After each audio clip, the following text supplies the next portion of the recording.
I've been bad in the past month that we've been here and documenting things, mainly because there was so much to do to unload the chickens from the RV and get things set and try to get a handle on things, and maybe 5 minutes outside and half a day inside unpacking and moving and painting, all that kind of stuff.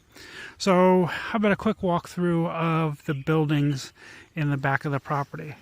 So the first one that you come to down the driveway is this loafing shed and little barn that's attached to it. Well, so let's go through this one. So as you can see up here, maybe right there, sheet of tin has come off. That'll go on today. Previous owners had left a big engine block and transmission in this first bay, and I finally got that dragged out and sold off. So plan is, this is 2 bays. It's roughly about 25 feet wide by I say about 16 feet deep. So cattle panels coming down because it's going to be moved up front to one of the barns to cross the pasture and lock it off. This 10-hole roll-out nesting box that needs to be cleaned up a little further was in another barn we'll go to that I've turned into a brooding barn. So all the chicks that are hatched will go into that barn to grow up before coming out here. So somewhere in the past, not sure why, they got happy with their tools and just ripped pieces and parts off. So that section has to be fixed. There's a section right behind this panel that's on here that has to be fixed. Little gate, post. But this will be, another post will be put in here, and this is where this 10-hole is going to sit on the sidewall. The front here, this will be enclosed from there to there. Enclose that completely. And into the next bay, this will be partially enclosed with a door through it so the chickens can come out into the run. And it'll make a huge section for the Alohas. Somewhere in the past, if you look up, this has shifted. So one of the things I have to do is pull it back. And when I pull it back, I can batten it up, tighten everything off. That door, I'm assuming that this was like a corn crib or something like that, the next building that's attached. That will be pushed back, screwed down so it doesn't move. And a lot of this cattle and hog panel will be going out to another section. So this section, these two, which gives me 12 by 12, I'm pretty sure. I've been working on trying to get, so I got a wall dividing it. I've got the floors all cleaned up, the barn all exposed. So now I'm starting to put 40 inches off the ground. There's metal, divide it for airflow. So I got it on that side. So I've got a roll-out nesting box and their calcium and grit feeders. There's a little soft spot in that corner right there that has to be fixed yet, mainly because this was a wooden shingled roof. And the wooden shingled roof is pretty much shot. So it's going to be replaced with tin before I can move the chickens in. Mainly because we have owls. Owls love to eat the damn chickens. I am very ticked. While I like the owls, and it's a huge owl, I don't like the fact that it was eating my birds when we first moved here. So I'm going to have the outer door going into a run, an inner door that I can close it off and keep the chickens in, because as soon as I get those inner doors done and a little more of the roof fixed, because I'll start on that side where most of the big holes are and come this way behind me, or behind you as you're looking at this, because that's where all the major damage to the roof is done. So if I start there first, I can get the chickens out here maybe by next weekend. Another thing I have to do, I did walk around this building, screw everything back down that was loose because it was all nailed. Got to go through a couple places and just pound the nails back in. I have to build steps. Steps, chickens don't mind. I do. Coming off this, there's a little area here. I'm going to continue this building on. I've got like 200 feet down to that corner post. So this will be the line where all the future chicken coops are built and the runs out in front. So it's behind the northern windbreak of cedar. And that cedar line is about 20 feet thick.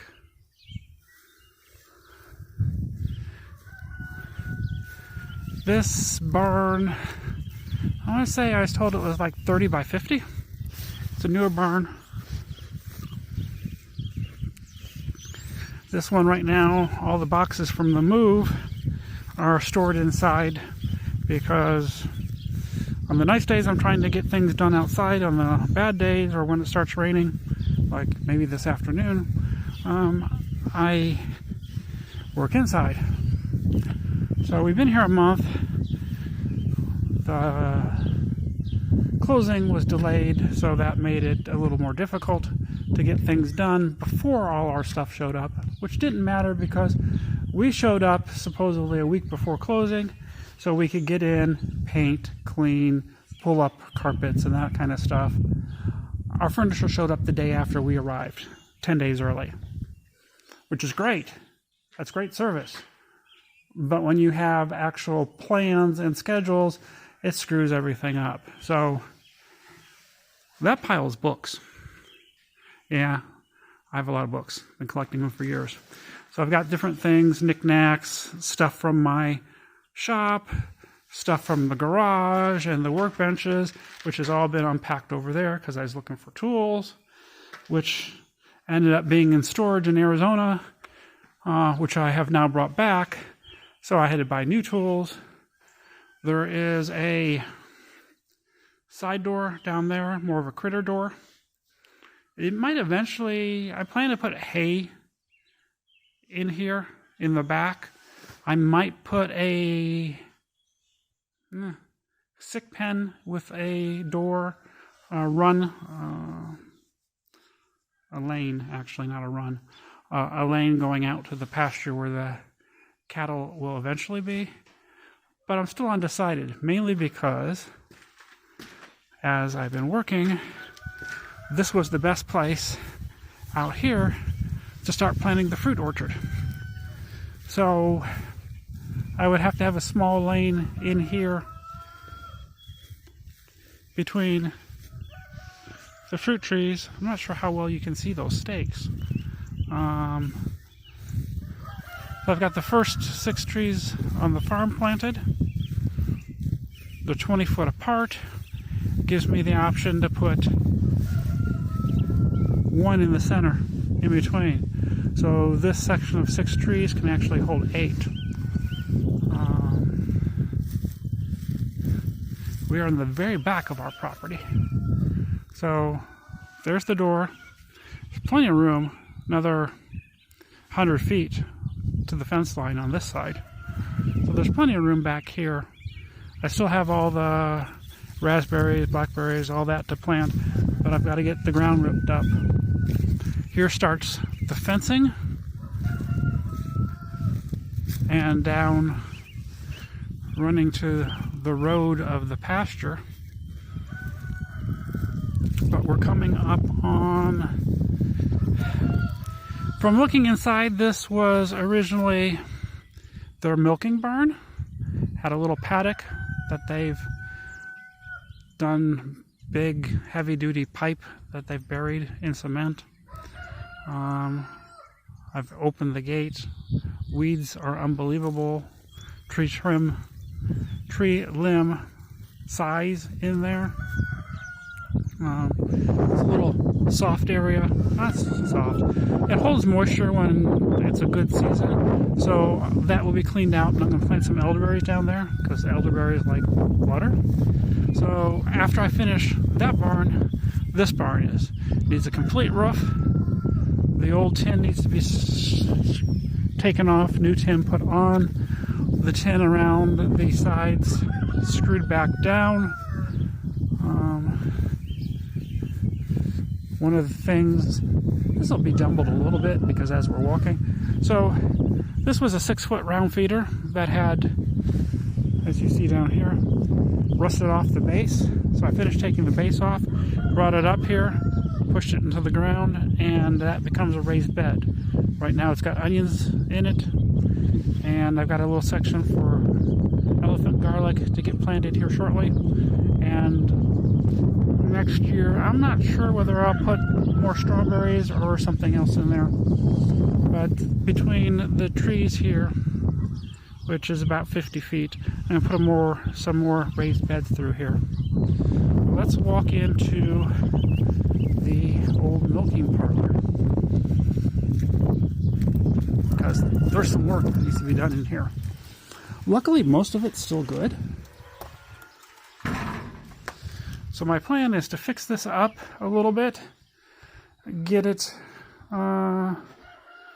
fixed up, throw a couple feeder pigs in here through the summer, feed them out to the fall, and then by that time I'll finish it. So here's the old stanchions. Those are going to be ripped out here. As you can see, we put the feet in there, how cow would put its neck down in there and they'd hold it in place. And they had chains here to attach to the collars. That was a little feed room. But here's the issue with this barn. At some time in the past, the bottom sill plate, which looked like it was only on some bricks, has rotted out. So this side has dropped maybe 1.5 inches, but most of it is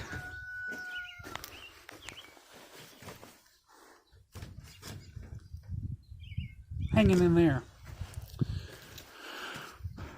And I'm slowly trying to get it out. I don't know how long ago before this was ever clean, but there's probably a good 6 to 8 inches before you get down to the clay.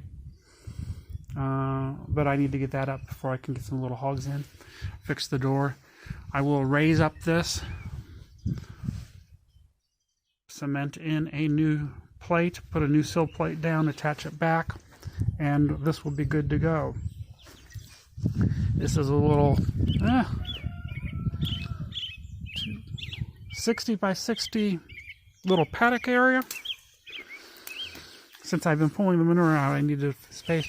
But as you can see, the weeds have overgrown it. There's a little, I don't know if you can see it, little feed bunk there along that side, and there was some water. So they might have used it as a calf pen, the previous people. But as you can see, all throughout here, everything was nailed because they didn't have screws like we do back then when they built this. So they just used nails, and nails pop.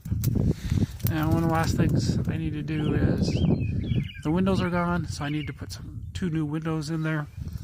And then once I get it open, really look at this and fix this fence up. What I want to do on this one is from the back corner there, straight across to that corner post, I'm going to fence it in. Well, it'll probably be closer, probably more to that second T-post there. So that'll have livestock panels on it and a gate, so I can get in and out, and if need be, I can build a temporary lane up to that door. And typical rural farmstead, you can probably see it out there. That's actually a bathtub. Anytime they renovated, they found a corner to dump stuff in. And at one time, they separated the softest part of this lowlands off. So I probably have a good 30, maybe 40 T-posts that I can pull up and see how well they are, and then I can reuse them, because I figure this 23 acres in front of the house is going to take a good 400 T-posts to fence it off, because I've been there with just electric fences, which everyone in the area uses to keep their cattle in. I'm sorry. I had horses. I had cattle. Something spooks them. They could care less. There's an electric fence there that only comes up 30 inches off the ground. They're through it. I'm too old to start chasing critters in the neighborhood when you've got one farm every 3 or 4 miles. So there's a pond there that the drought has allowed to empty because the cattle drank it dry. But right out front you can see an old refrigerator. So this is what the farmers used to do, find a little out of the way place, and they would just throw it to the side. Which means that I come in and I have to haul it away. The good thing is that our local transfer station, if it's metal, they don't charge us for it. So coming around this pen, and you can see a little better the damage to the roof. That old tin used to come in 8-foot sheets by 2 foot, and they would just lay it down like that and overlap it. While it probably still would hold because doesn't have holes in it, it's not worth it. I'll spend the extra money, put new tin on it, and we're good to go. One of the strangest things they had was this little chicken coop here. And they had posts up here and a little gate for letting them out. Right now it's the rooster quarters. My extra roosters, because all the hens are in one pen, are in here. And so my extra Aloha roosters, Wyatt, the speckled Sussex, black copper Moran, he's over there by the water. There we go, he's over there by the water. So all these, we moved in January, the 1st of January here. You're probably going to see this in April. The problem is when we moved from Arizona to Kansas, overnight they all got frostbite, even though it didn't go down that much. And their combs suffered damage because they didn't acclimate. Little old outhouse, it'll become a tool shed. So this was a tractor shed. This is where I got the chickens offloaded into. On the first day, I threw up some wire. Last week I had to put posts in because when they left, they evidently knocked the post over. So I'm going to change this metal out with wood. Put a little metal or plastic connector down there that the wood will sit on so it doesn't sit and hold it. And then these short 5-foot sections will be enclosed. And then there's a big 12-foot section here between the posts that I have a gate that's sitting over there that will go in here. And that way, as things happen, I have a gate to keep the dogs out, because the puppy has decided that feathers are the next best thing. So I had this enclosed. Had a couple spots way up there that I didn't figure any critters could get in. And as I go around the corner here, where you see that wire up there, that's like a 8-inch by 8-inch opening up there in between those rafters. An owl was actually getting through there, and that's how it got the chickens. I had the roosters enclosed in this section temporarily, and lost one of them first. So this faces south. For the most part, it doesn't get any wind in it. So maybe a lot of cleanup in here. This is where most of the hens are that I saved, my alohas, and a couple black copper morans, and nesting boxes in the back. Let's move through the wire so it'll focus, which will come out, be cleaned up, and put into the new through our little roosting bar up there. Mainly because I was trying to get everything moved off and out of the camper as quickly as possible. They had nowhere to roost, so they decided that the nesting boxes were the next best thing. 2 more bars and a garage. So this little barn here was originally a garage, and right now it's everything gardening, everything extra chicken, everything extra greenhouse, since I have no greenhouse. In the back they left a pile of bolts, screws, and all kinds of things, tires. Clean up there, that's a rack to, not a rack, it's a ramp. Folded up, there's a door, I'm not sure, there's all kinds of wood cutoffs on there. Not sure exactly what's up there, mainly because I haven't had time to explore. That'll be a summer thing. We have the garage, which since I just came back from Arizona, with the rest of the stuff is full. I had to put a new roof on this one. I put tin on it. Go around the corner here, lift you up. Still have some fixing to do. Gutter had come off in the end. There you go, new tin roof. There was a little sag in the front, mainly because, once again, this is an old built before they had proper ways to make trusses with truss fasteners and that. So what they would do is, in the middle where the trusses would go, they would just sister a 2x4 or a 2x6 on it and hope it held. It didn't. So this long line here separating the 2 garage halves is actually in the center, and I actually had to raise that center line 3 inches. So it now holds it up. It's strong, it's secure, it's got some shelves on it for stuff. Last little barn. So this was another one of their chicken coops. It needs a new roof. It needs painted. It needs the door put back on, screen door.